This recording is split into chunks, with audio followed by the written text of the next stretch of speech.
Hello and नमस्कार my dear friends. आज हम करने वाले हैं बेटा the quick revision of the male reproductive system. ठीक है, सो आपको ये इसके रिलेटेड सारे जो कॉन्सेप्ट्स हैं वो क्लियर हो जाए। ठीक है, और अच्छे से आप जो क्वेश्चंस है नीट के वो भी सोल्व कर सको। ठीक है, क्योंकि इसमें कई सारी जो टर्मिनोलॉजी है जिससे आप फेमिलियर नहीं थे अब तक, और जो नई टर्मिनोलॉजी है उसमें थोड़ा सा कंफ्यूजन होने के चांसेस है। ठीक है, इसीलिए मैंने ये जो है रिवीजन का वीडियो वो भी मैंने यहाँ पे बनाया है। ठीक है, so let's start the video.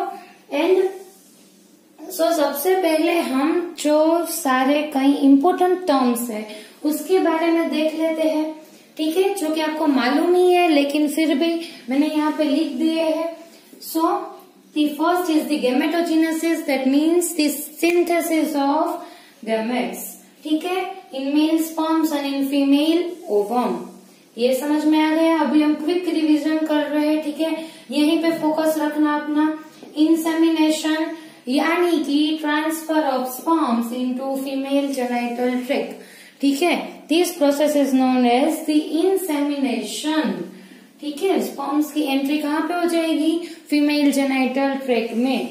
ठीक है, अभी फर्टिलाइजेशन, एक बार मेल गैमेट्स की एंट्री हो गई, अभी क्या होगा कि ये जो स्पर्म है जो कि मेल गैमेट है that will fuse with the ovum that is present in the fallopian tube and the formation of zygote। ठीक है, जो जाइगोट होता है वो कैसा रहता है बेटा? डिप्लॉयड रहता है। ठीक है, समझ में आई बात? ओके, देन द इम्प्लांटेशन यानी development of zygote and the formation of blastocyst, and now this blastocyst will connect with the uterine wall. ठीक है, एंड इम्प्लांट देयर।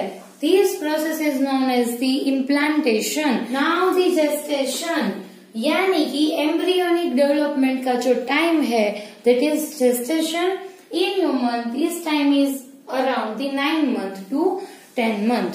ठीक है, फिफ्थ टर्म भी क्लियर हो गया। अभी sixth that is parturition। Gestation हो गया, डेवलपमेंट हो गया एम्ब्रियो का। ठीक है, एम्ब्रियो टू फीटस। अभी जो फीटस है उसकी जो डिलीवरी का जो प्रोसेस रहती है उसे क्या बोलते हैं? पार्ट्यूरेशन। नाउ दी क्या होगा कि जो बेबी का है वो बर्थ जो होगा वो प्रोसेस जो है that is parturition. Then the embryology. Embryology क्या है बेटा?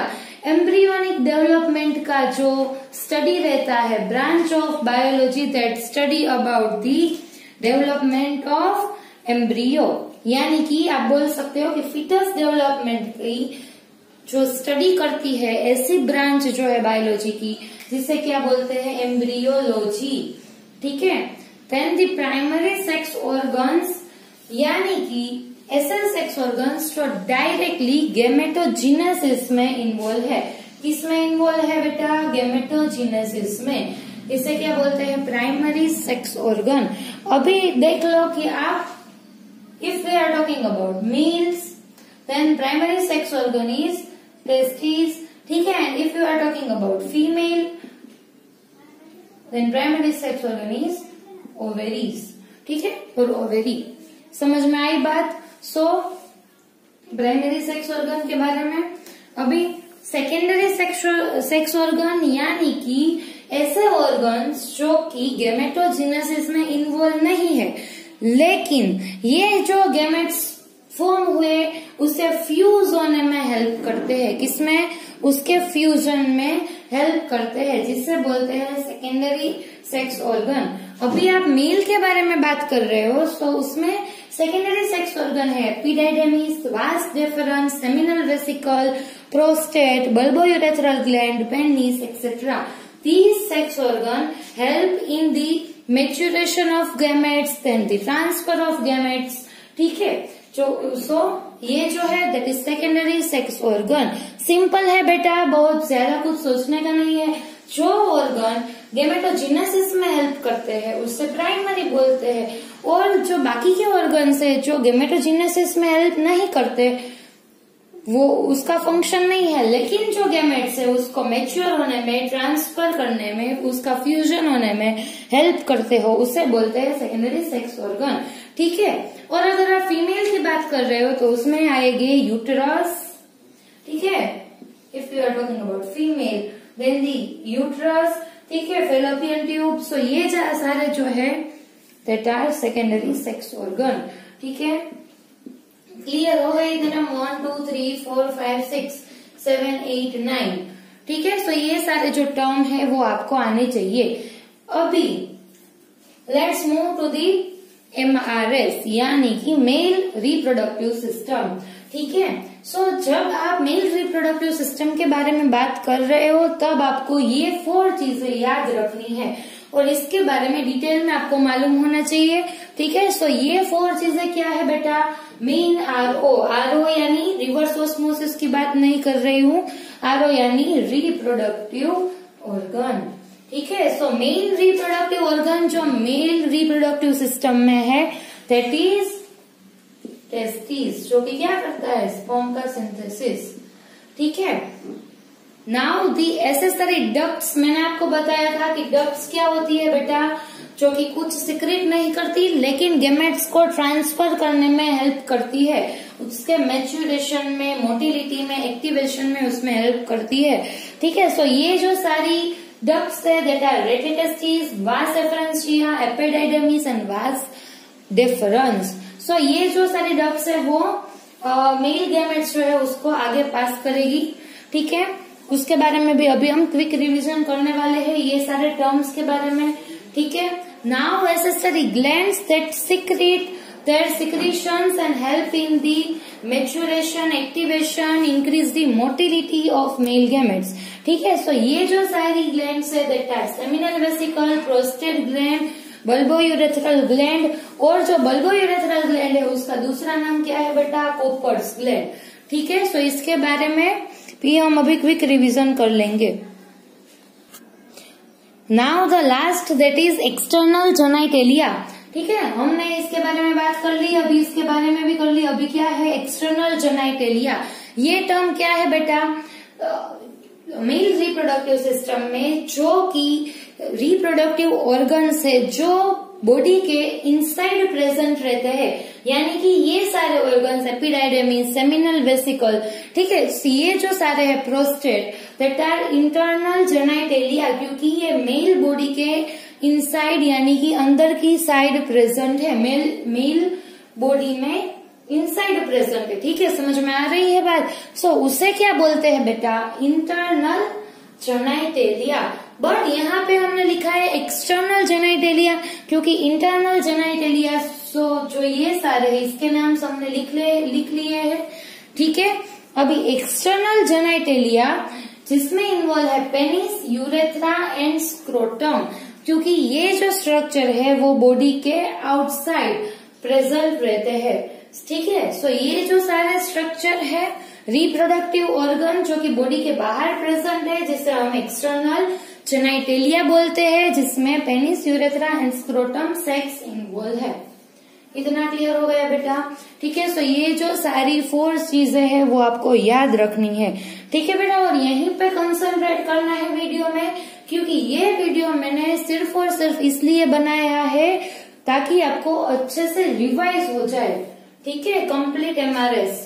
ठीक है, सो यहाँ वहां पे नहीं देखना है, सिर्फ वीडियो में फोकस कीजिए। ठीक है, इतना क्लियर हो गया? अभी उसके देन कम्स दी थोड़ा सा जो पोर्शन हम स्क्रोटम सेक के बारे में पढ़ लेते हैं। ठीक है, हमने कहाँ से स्टार्ट करना है? हमें स्क्रोटम सेक से स्टार्ट करना है। ठीक है, और उसमें टेस्टिस प्रेजेंट रहती है। आपको मालूम है कि स्क्रोटम सेक जो है ऐसा स्ट्रक्चर, उसमें टेस्टिस प्रेजेंट रहती है। समझ में आई बात? अब आपको दिखेगा अच्छे। सो जो स्क्रोटम सेक है यहाँ पे देखना है बेटा। ठीक है, जिसमें यहाँ पे टेस्टिस प्रेजेंट रहती है। इतना क्लियर है बेटा?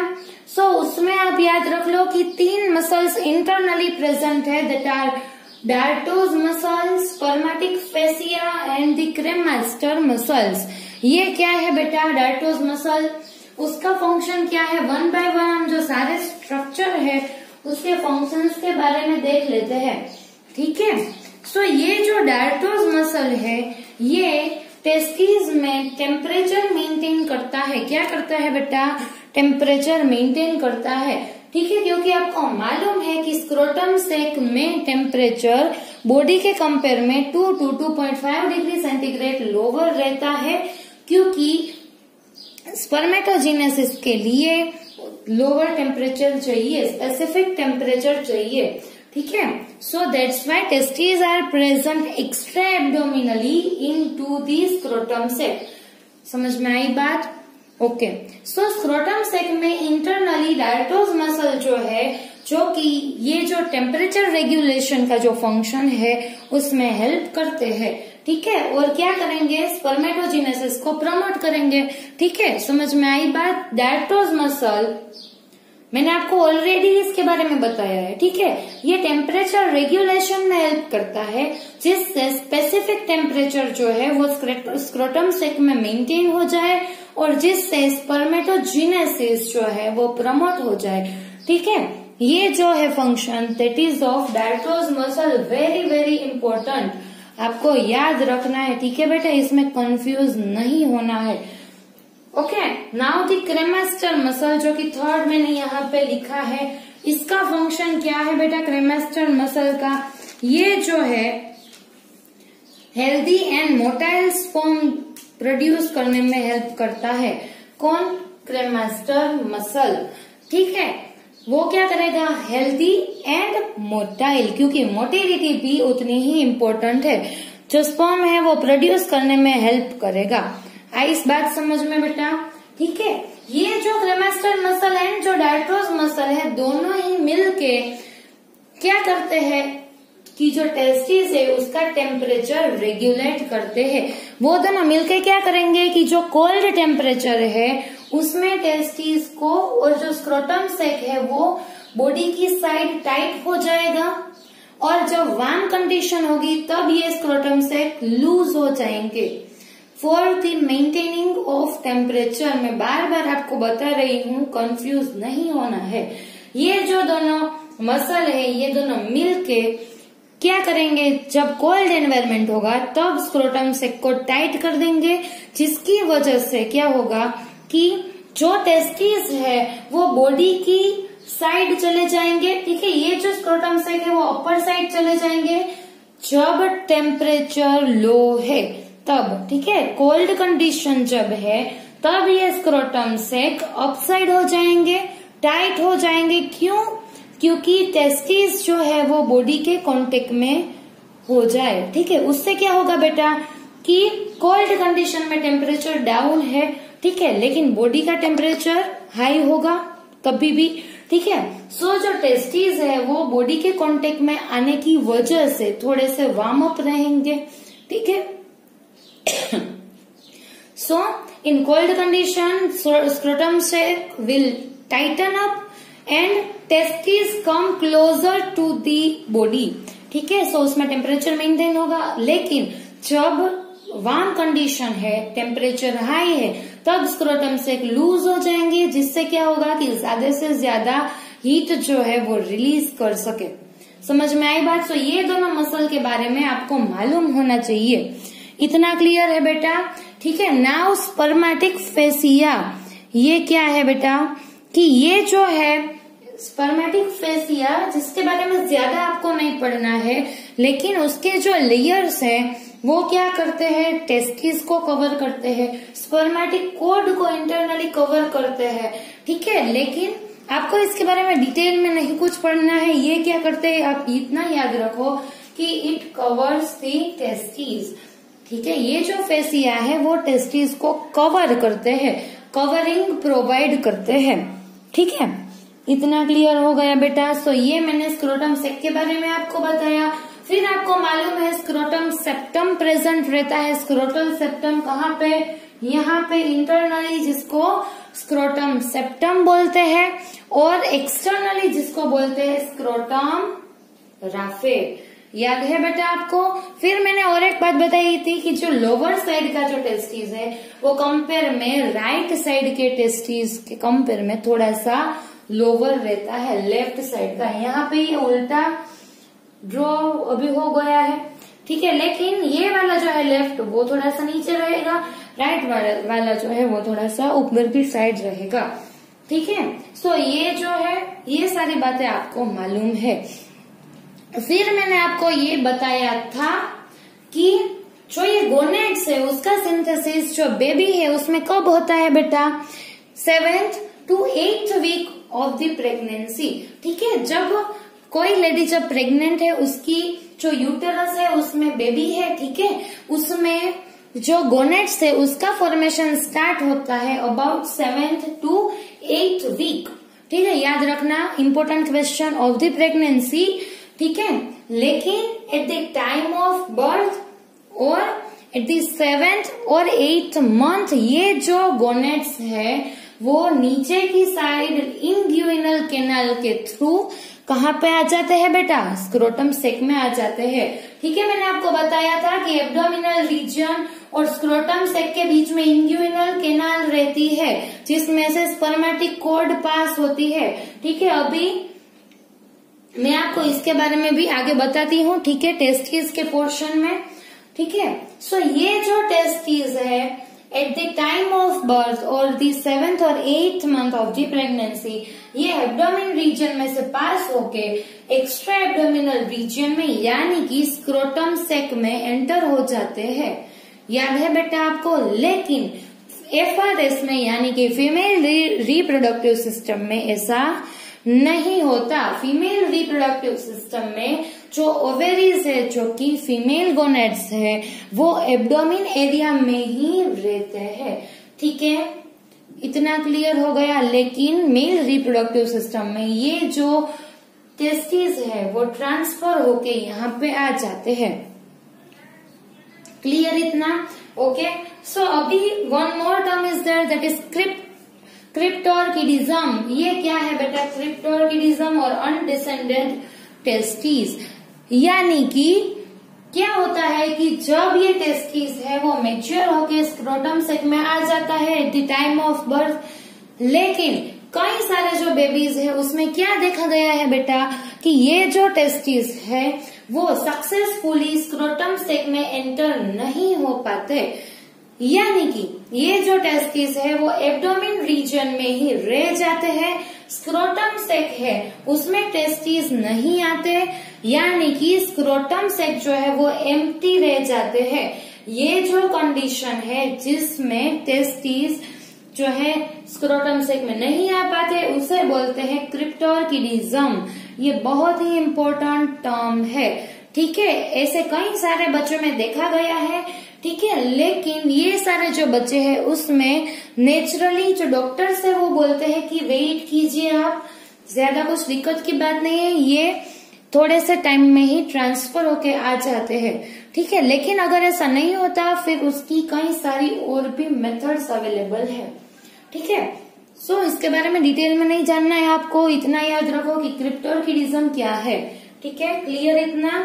और उसमें भी यहाँ पे ध्यान देना बेटा, ठीक है, यूनिलेटरल एंड बायलेटरल क्रिप्टोर्किडिज्म ये सारी चीजें आपको अच्छे से आनी चाहिए, ठीक है। मुझे मालूम है आपको आ जाएगी क्योंकि आप बहुत ही इंटेलिजेंट हो, ठीक है, इसीलिए मैंने ये वीडियो बनाया आपके लिए, ठीक है। अभी उसका बेनिफिट मुझे भी मिलना चाहिए कि आप ज्यादा से ज्यादा क्वेश्चंस सोल्व कर सको, ठीक है।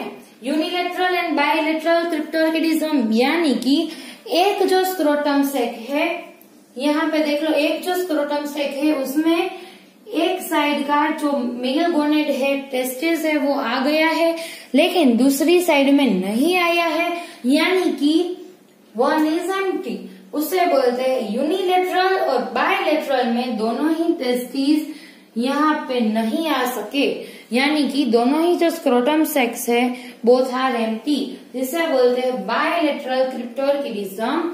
और एक जो है दैट इज यूनिलेटरल क्रिप्टोर्किडिज्म। इतना क्लियर हो गया बेटा, ये हमने स्क्रोटम सेक के बारे में पढ़ा, ठीक है। अभी भी आपको कोई भी डाउट हो स्क्रोटम सेक के किसी भी टर्म से आप मुझे बता सकते हो, ठीक है। Now we will move towards the testis, that is the main reproductive organ, ठीक है। सो अभी यहाँ पे देख लो, ठीक है, टेस्टिस के बारे में हम पढ़ रहे हैं, ठीक है। बहुत ही एनर्जेटिक रहना है, फोकस्ड रहना है और यहीं पे आपका ध्यान होना चाहिए, ठीक है। अभी यहाँ पे देख लो कि जो टेस्टिस है वो ओवल शेप्ड रहती है, ठीक है। इसका शेप जो है वो ओवल शेप्ड है, ठीक है। इसकी लेंथ और इसकी विड्थ के बारे में यहाँ पे लिखा है, ठीक है, ये आपको मालूम है।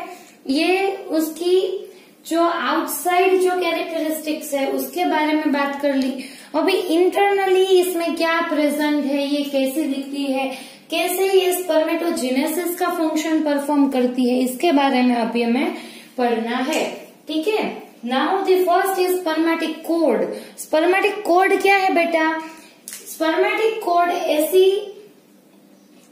ऐसा जो रीजन आप बोल सकते हो, या फिर जो स्पर्मेटिक कोड है उसमें ब्लड वेसल्स प्रेजेंट रहती है, नर्व्स प्रेजेंट रहती है, लिम्फेटिक वेसल्स प्रेजेंट रहती है, ठीक है। सो ये जो स्पर्मेटिक कोड है, वास डिफरेंस प्रेजेंट रहती है। ये क्या करती है, यहाँ से ये जो सारी चीजें जो कि टेस्टिस को चाहिए, ठीक है, उसको नरिशमेंट भी चाहिए, इम्यूनिटी भी चाहिए, ठीक है, नर्व्स भी चाहिए एंड वास डिफरेंस भी चाहिए। सो यहाँ पे कितनी सारी blood vessel, vas deferens, lymphatic vessel, ठीक है, वो यहाँ से पास होके टेस्टिस में एंटर होती है। सो ये जो चैनल है, ठीक है, उसे बोलते हैं स्पर्मेटिक कोड, जिसमें ये सारी चीजें प्रेजेंट रहती है और जिससे स्पर्मेटिक कोड फॉर्म होती है। उसमें दूसरा कुछ नहीं है, लेकिन ब्लड वेसल्स और ये सारी जो चीजें है वो प्रेजेंट रहती है, ठीक है, जिससे टेस्टिस को जो भी चाहिए, उसकी जो भी रिक्वायरमेंट्स है वो पूरी हो जाती है। समझ में आई बात बेटा? ठीक है। So spermatic cord. Now the third is inguinal canal, यानी कि एब्डोमिनल रीजन जो है और जो स्क्रोटम सेक जो एक्स्ट्रा एब्डोमिनली बॉडी के आउटसाइड प्रेजेंट है, यहाँ पे देखना बेटा, ठीक है। सो उन दोनों के बीच में one canal like structure present रहता है, जिसे इंग्यूइनल कैनाल बोलते हैं, ठीक है। एब्डोमिन रीजन और ये जो स्क्रोटम सेक है उसके बीच में one canal like region is there, that is inguinal canal. और ये जो कैनाल है उसमें से स्पर्मेटिक कोड पास होती है, ठीक है। किसमें से बेटा? स्पर्मेटिक कोड पास होती है इंग्यूइनल कैनाल में से। और जब टेस्टिस का जो मैच्योरेशन हो जाता है at the time of birth, ये जो टेस्टिस है वो इंग्यूइनल कैनाल के थ्रू कहाँ पे आते हैं? स्क्रोटम सेक में एंटर होते हैं, ठीक है। So inguinal canal is the most important word, ये आपको मालूम होना चाहिए, ये आपको मालूम होना चाहिए, ठीक है। बहुत ही इजी है बेटा, ठीक है। और नाउ द सेकेंड इज ग्यूबरमेक्युलम और मेसोरकियम। ये क्या स्ट्रक्चर है बेटा? और एक बात मैं आपको बता दूं कि जब हम रिवीजन कर रहे हैं बेटा, अगर आप अच्छे से पढ़ते हो सो आपको बहुत ही सारे कॉन्सेप्ट्स जो है वो आपके क्लियर हो जाएंगे, ठीक है, क्योंकि रिवीजन इज मोस्ट इम्पोर्टेंट, ठीक है। हमने एक बार अच्छे से पढ़ लिया, अभी क्विक रिवीजन हम कर रहे हैं, सो यहीं पे ध्यान देना है, मैं बार बार आपको बोल रही हूँ, ठीक है। ग्यूबरमेक्युलम यानी कि जो स्क्रोटम सेक रहते हैं उसमें टेस्टिस जो है उसमें प्रेजेंट रहते हैं, ठीक है। समझ में आई बात? जो टेस्टिस है यहाँ पे one fibrous structure is present that connects the testis to the scrotum sac, ठीक है। यहाँ पे फाइब्रस स्ट्रक्चर प्रेजेंट रहता है, ठीक है, उसे ग्यूबरमेक्युलम बोलते हैं। समझ में आई बात? ठीक है। सो ये जो स्ट्रक्चर है दैट इज मेसोरकियम। दोनों ही टर्म आपको याद होनी चाहिए। इतना क्लियर हो गया? स्पर्मेटिक कोड, ग्यूबरमेक्युलम, मेसोरकियम एंड इंग्यूइनल कैनाल, ठीक है। ये portion clear? Okay, very good. अभी ये जो टेस्टिस है उसके बारे में थोड़ा सा हम पढ़ लेते हैं, ठीक है। सो यहाँ पे मैंने एक रफ डायग्राम ड्रॉ किया है, ठीक है। लेकिन उसमें भी आपको बहुत ही अच्छे से समझ में आ जाएगा। ये वाला जो डायग्राम है इसमें, ठीक है, यहाँ पे आप फोकस कीजिए अभी। ये जो टेस्टिस है और ये वाला जो स्ट्रक्चर है that is एपिडाइडामिस। One more thing बेटा, जो मैंने आपको बताया था कि टेस्टिकल जो है वो क्या है, टेस्टिकल यानी टेस्टिस प्लस एपिडाइडामिस, ऐसा मैंने आपको बताया था।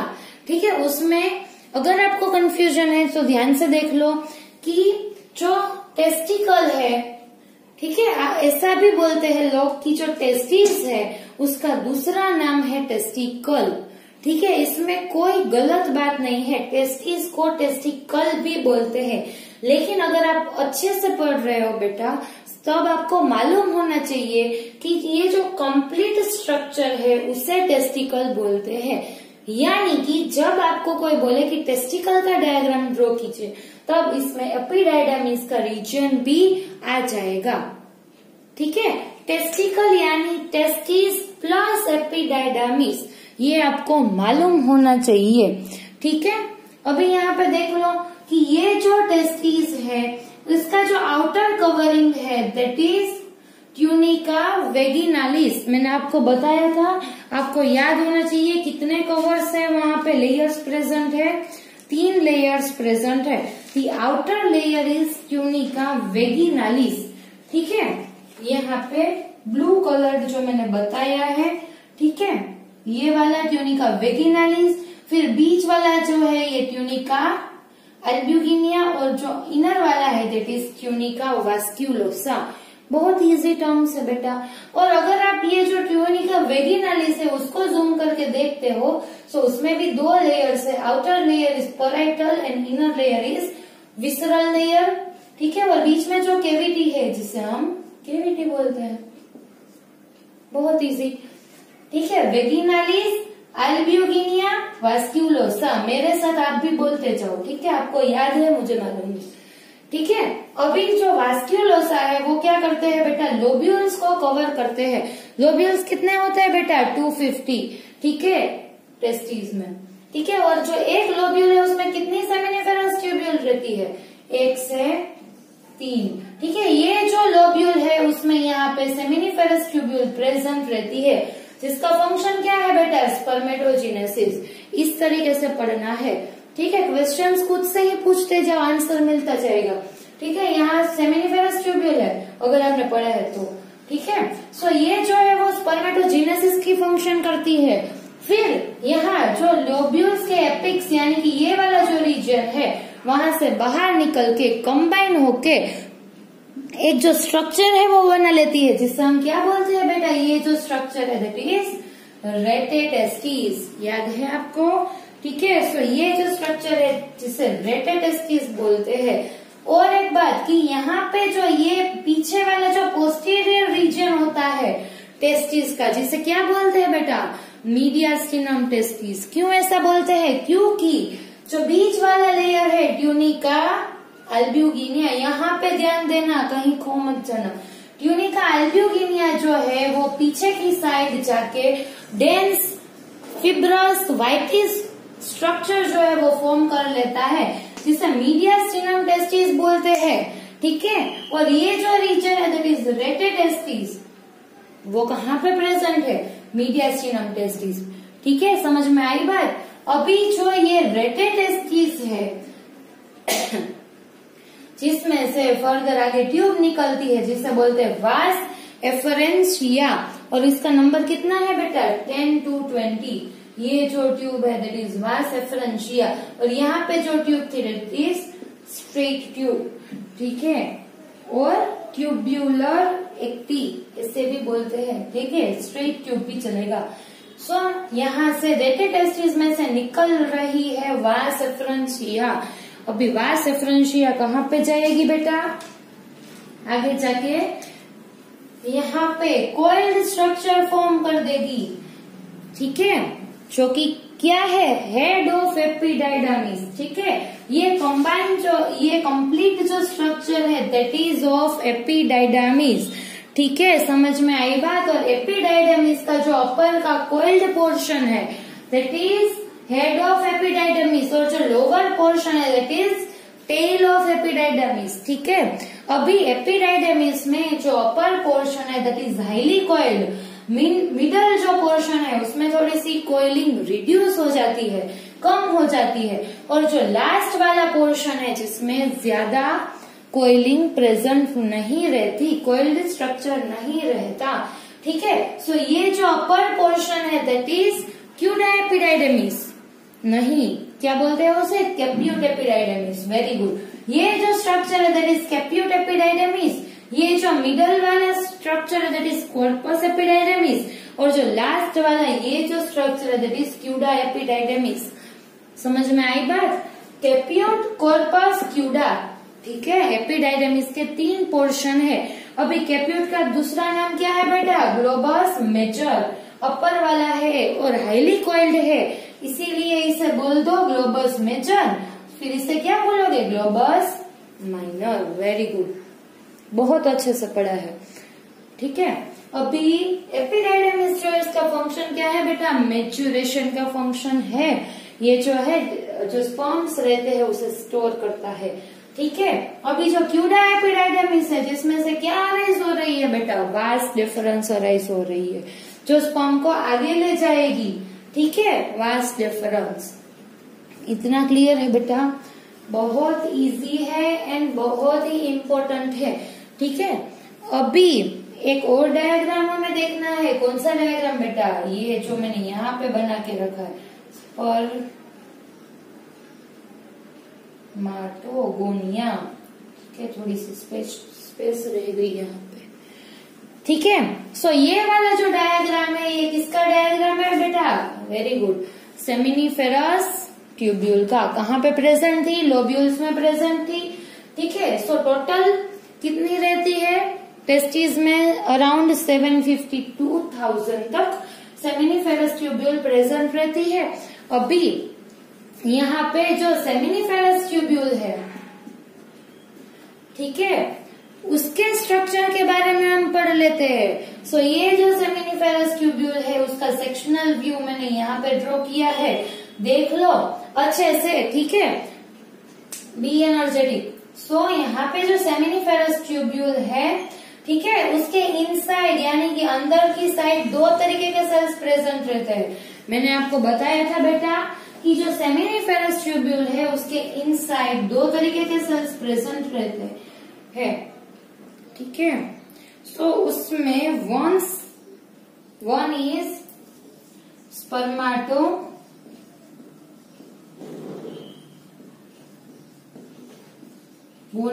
एंड सेकेंड इज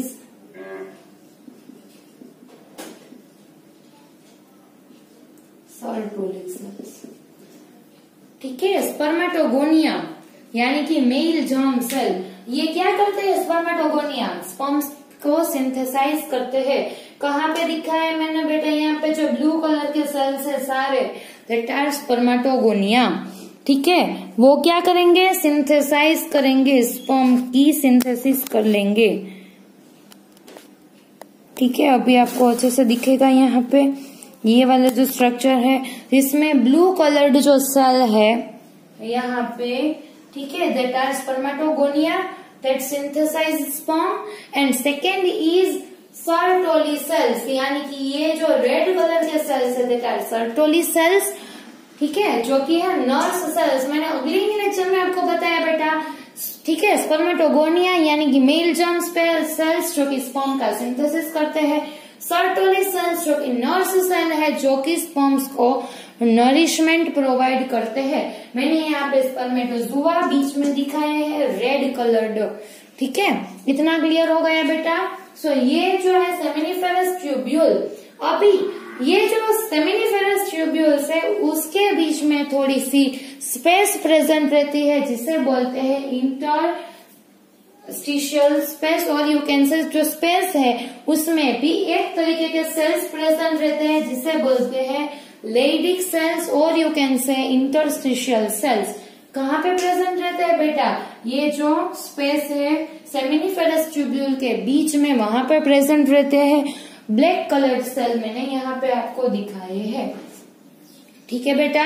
सो ये जो सेल है दैट आर इंटरस्टिशियल सेल, ये क्या करते हैं बेटा, ये जो है वो टेस्टोस्टेरोन और जो एंड्रोजन है, अदर एंड्रोजन, उसका सिंथेसिस करते हैं। ठीक है, इतना क्लियर हो गया बेटा। ठीक है, स्पर्मेटोगोनिया स्पर्म सिंथेसाइज करते हैं, सर्टोली सेल नरिशमेंट प्रोवाइड करते हैं, फिर फेगोसिटाइज जो प्रोसेस है फेगोसाइटोसिस, ये जो प्रोसेस है वो भी सर्टोली सेल्स परफॉर्म करते हैं। If any sperm cell is damaged or dead, then this cell will phagocytize that damaged sperm cell। ठीक है, सो ये फेगोसाइटोसिस का फंक्शन भी परफॉर्म करते हैं। ठीक है, सो ये सारी बातें आपको क्लियर हो गई। स्पर्मेटोजेनेसिस को प्रमोट करते हैं। ठीक है, और एक बात कि यहाँ से जो टेस्टोस्टेरोन और एंड्रोजन, अदर एंड्रोजन का सिंथेसिस हुआ वो एबीपी के थ्रू, एबीपी यानी न्यूज चैनल की बात नहीं कर रही हूँ, एबीपी यानी androgen binding protein, very good. So ABP के थ्रू इजीली स्पर्मेटो जो ये सेमिनिफेरस ट्यूब्यूल है उसके इनसाइड चले आते हैं और जो अदर सेल्स है उसको स्पर्मेटोजेनेसिस के लिए स्टिम्युलेट करते हैं। सो ये जो सारी बातें हैं आपको याद रहनी चाहिए। ठीक है, ये हमने देख लिया। अभी लास्ट पोर्शन इज बहुत इजी है बेटा। ठीक है, यहां से वास डिफरेंस में से जो स्पर्म्स है वो पास होते हैं आगे की साइड, फिर कहाँ जाते हैं। ठीक है, इसके बारे में अभी हमें पढ़ना है जो कि बहुत ही इजी है। ठीक है, सो यहाँ पे मैंने डायग्राम ड्रॉ करके रखा है। ठीक है, आपको अच्छे से दिख रहा है। ठीक है, सो यहाँ पे देख लो कि मैंने आपको बताया कि ये टेस्टिकल के अंदर लोब्यूल्स रहते हैं, जिसमें टेस्टिस के अंदर जिसमें से सेमिनिफेरस ट्यूब्यूल अराइज रहती है, फिर रेडियोटेस्टिस और एपिडाइडेमिस में एंटर होके फिर यहाँ से वास एफरेंशिया एंटर होके फिर क्या होता है, क्यूडा एपिडाइडेमिस जो कि लोअर पोर्शन है एपिडाइडेमिस का, उसमें से वास डिफरेंस अराइज होती है। ठीक है, इसमें भी वास डिफरेंस यहीं से क्यूडा एपिडाइडेमिस में से अराइज होगी और आगे जाके ये जो स्ट्रक्चर है red colour that is urinary bladder. ये कौन सा स्ट्रक्चर है बेटा, यूरिनरी ब्लैडर। ये क्या स्ट्रक्चर है बेटा, यूरेटर। सो ये जो वास डिफरेंस है वो यूरेटर को कोयल करके आगे की साइड आके ऐसा ब्रॉड स्ट्रक्चर फॉर्म करती है दैट इज एम्प्यूला। ठीक है, समझ में आई बात। सो ये जो है वो ये वास डिफरेंस का स्ट्रक्चर है दैट इज एम्प्यूला। अभी ये जो ब्लैक कलर्ड है दैट इज सेमिनल वेसिकल जो कि डोर्सोलेटरली प्रेजेंट रहती है। ठीक है, सो ये जो है दोनों सेमिनल वेसिकल, ठीक है, ये इसकी एक पेयर है जो कि डोर्सोलेटरली यूरिनरी ब्लैडर की डोर्सोलेटरली प्रेजेंट रहती है, जो एसेसरी ग्लैंड है जो अपने सिक्रीशंस इसमें ऐड करती है। अभी एम्प्यूला और सेमिनल वेसिकल के सिक्रीशन ऐड हो जाएंगे और वो दोनों आगे की साइड ये जो स्ट्रक्चर है दैट इज प्रोस्टेट ग्लैंड। ठीक है, यहीं से आगे चले जाएंगे, जिस समय अभी जो प्रोस्टेट ग्लैंड है जो कि एसेसरी ग्लैंड है वो भी अपने सिक्रीशंस उसमें ऐड करती है। ठीक है, ये बात समझ में आ गई। ठीक है, अभी यहाँ से आगे जाके ये जो सिक्रीशन है जिसमें बल्बोयूरेथ्रल ग्लैंड जो है वो अपने सिक्रीशन ऐड कर देगी। ठीक है, दैट इज कोपर्स ग्लैंड। अभी जो ये सारी एसेसरी ग्लैंड्स है जिसके सिक्रीशन के बारे में मैंने अपनी अगली वीडियो में बहुत ही डिटेल में बताया है। ठीक है, वो सारी जो चीजें हैं वो बहुत इजी है, जिसमें मेन चीज है वो आपको याद रखनी है कि सेमिनल वेसिकल में के सिक्रीशन में फ्रुक्टोज प्रेजेंट रहता है। ठीक है, प्रोस्टेट ग्लैंड के सिक्रेशन में क्लोटिंग फैक्टर्स प्रेजेंट रहते हैं। ठीक है, प्रोफाइब्रिनोलाइसिन प्रेजेंट रहता है। ये जो सारी चीजें हैं वो आपको याद रखनी है। फिर मैंने आपको बताया था कि वो कोएग्युलेट हो जाते हैं थोड़े टाइम के लिए, जिससे एनर्जी की कंजर्वेशन होती है। ठीक है, ये सारी चीजें मैंने आपको बताई है जो कि सिर्फ याद रखनी है। ठीक है, सो वो इन्फॉर्मेटिव है, वो आप याद रख सकते हो। ये जो सारी समझने की बातें हैं वो मैं अभी आपको बता देती हूँ। ठीक है, फिर यहाँ से आगे सिक्रेशन चले जाएगा। फिर ये जो है दैट इज बल्बोयूरेथ्रल ग्लैंड, जिसे आप कोपर्स ग्लैंड भी बोलते हो। ठीक है, ये जो है ये एक और बात कि यूरिनरी ब्लैडर के नीचे का यहाँ से जो पोर्शन रहता है उसे यूरेथ्रा बोलते हैं। सो बल्बो यूरेथ्रल ग्लैंड जो है वो यूरेथ्रा रीजन में ओपन होती है। ठीक है, और मैंने आपको बताया था कि प्रोस्टेट ग्लैंड में 5 लोब्स प्रेजेंट रहते हैं जो कि अनपेयर्ड ग्लैंड है, ये प्रोस्टेट ग्लैंड। ठीक है, फिर ये बल्बो यूरेथ्रल ग्लैंड और यू कैन से कोपर्स ग्लैंड जो कि यूरेथ्रा रीजन में प्रेजेंट है। ठीक है, फिर ये पूरा का पूरा जो पोर्शन है दैट इज यूरेथ्रा। अभी यहाँ आप देख लो कि ये जो रीजन है दैट इज ऑफ पेनिस, और ये जो है आगे का region broad region of penis which is called as glands penis. ठीक है, जिसमें आउटसाइड ओपनिंग रहता है जिसे यूरेथ्रल मेट्यूस और दी यूरेथ्रल ओपनिंग बोलते हैं। पेनिस के ऊपर ये जो है जो स्किन प्रेजेंट रहती है जिसे फोर स्किन बोलते हैं। ठीक है, जो कि कवरिंग प्रोवाइड करती है। इतना क्लियर हो गया बेटा? सो ये जो सारी चीजें है वो आपको याद रखनी है। ठीक है, समझ में आई बात?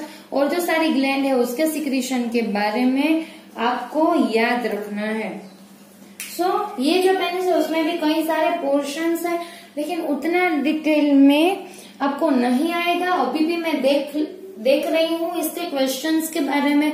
ठीक है, और अगर इसके क्वेश्चंस मुझे मिल गए और ज्यादा कुछ पूछते हैं इसके बारे में फिर मैं आपको बता दूंगी। थोड़ा सा जो इम्पोर्टेंट है पेनिस के बारे में, ठीक है, वो मैं आपको बता दूंगी। सो यहीं पे हमारा जो रिवीजन का जो लेक्चर है वो खत्म हो गया। आई होप आपको अच्छा लगा और आपको ये बेनिफिट दे और आपको कंसेप्ट आपके क्लियर ज्यादा हो गए। और बेटा अगर आपको अच्छा लगा, आपके कॉन्सेप्ट जो है वो हमने क्विकली रिवाइज किए। ठीक है, सो ये मेथड आपको अच्छी लगी then like share and subscribe. ठीक है बेटा, लाइक करना आपको नहीं भूलना है। ठीक है, और अगर फिर भी आपको कोई क्वेरी है आप मुझे पूछ सकते हो। ठीक है, अब हम स्टार्ट कर लेंगे नेक्स्ट लेक्चर से फीमेल रिप्रोडक्टिव सिस्टम। ठीक है, सो wait for the next lecture.